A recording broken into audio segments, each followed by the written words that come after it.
Welcome to the Daily Influence, where our mission is to deliver a daily dose of positive influence that can uplift you personally or be shared within your sphere of influence. While not every episode may directly apply to your unique circumstances, we strive to provide insights and inspiration relevant to most people's daily, weekly, and monthly lives. Whether you are tuning in during the morning, noon, or night, the Daily Influence is here for you. Listen, share, and embrace the power of influence in your life. Hey everybody, Brian Smith here with the I and Team series and the Daily Influence. And today we're going to talk about communicating with SMART.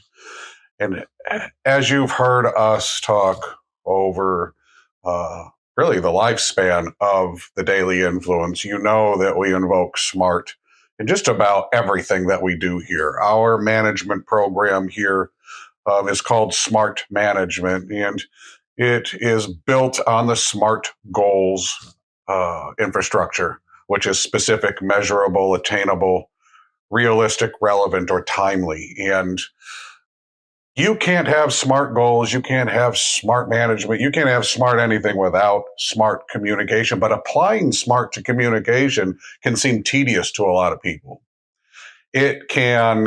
That can be a problem or a challenge in clearly defining how to be a smart communicator. And yeah, some of it's pretty simple, but when you go into into a conversation and you're in, an open area, maybe you're networking and stuff, nobody wants to really slow down and think, okay, how do I have a smart communication while I'm networking? Well, there are some triggers or some things, some key takeaways that I hope I'll give you today that will help you do that. For one is always be specific.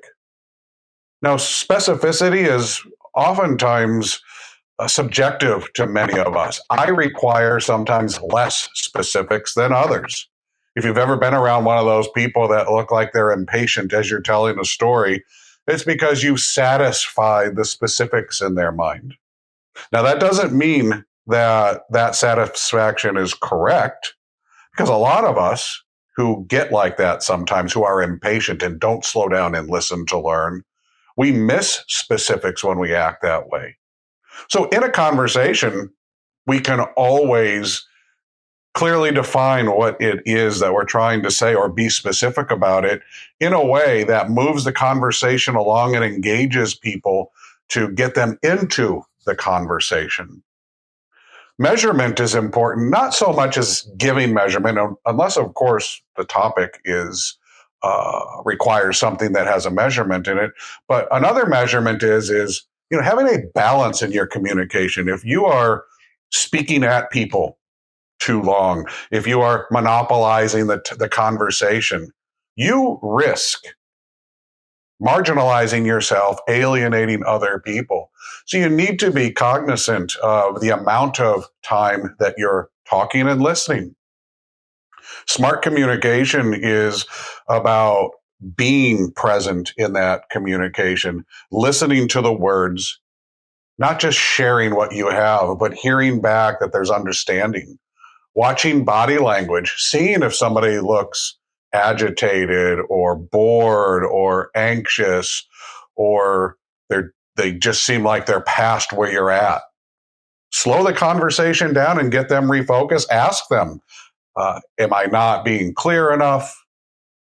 Do you not understand what the topic is?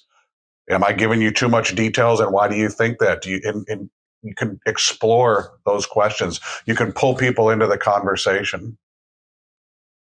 Attainability, the part of SMART that is difficult, is can you attain their attention? Is it a relevant topic? That takes us to relevancy. Is it real? Real can also be truth. If it's not truthful, then it's not real, then it's not SMART.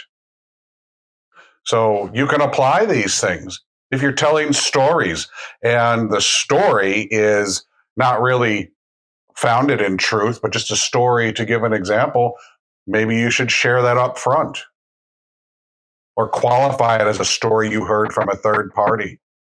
You can do these things to add levels of context to your communication. And really what's important in smart communication is maintaining context. And I realize in some social situations that you don't really have to have a lot of context in what you're talking about, but know what you're talking about and understand that you don't know what you don't know. And that at any given time, even in areas of influence where we might be experts, we have opportunities to learn. And when we listen to learn and we allow people to communicate with us, we might learn something from them, even in an area of influence where we're the experts. Because we can't be everywhere at all times and learn everything about our particular topics that there is to know. I don't believe that I know everything about business advisory services. So I try to listen to my clients because their specific issues are unique to them. And the uniqueness comes from their individuality, their approach to the problem, their concept and context of that problem, how they have worked with that problem. And just because what I might have done somewhere else for a similar problem doesn't mean that that particular person it will work for. It means that I have to listen to learn, have smart communications, hear what they're having to say, understand what they've done and what they haven't done, and try to fill the gaps of the things that they don't know. Sharing with them, of course, what my experiences are and have been in that particular area of influence, contextually with that problem, but also sharing with them that it may be different for you, leaving the door open for adding other things. And that's part of that back and forth in S.M.A.R.T communication. So I challenge you in all of your communications, find a way to be relevant in that communication, be specific. Measurement comes from measuring the time that you're going back and forth, not dominating the conversation, giving that opportunity for back and forth, giving that opportunity for engagement and participation, because that's smart communication. Have an end in the conversation. Is it attainable for us to resolve an issue, a problem, a topic?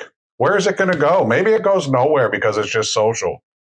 But you can ask yourself that question and you can introduce it during the conversation. Be relevant and real, truthful, and timely. Make sure that what you're saying, what topics you're bringing into a conversation, when you introduce things, it's the right time for that. Oftentimes, we introduce concepts, thoughts, even context into conversations, into communications with people before they're ready for it, before they have full understanding. And when we do that, things can get taken out of context, and then it doesn't become smart communication. It makes our communication and communicating challenging. So I press you to be smart in your communication. Have a great day, and we will talk to you again tomorrow.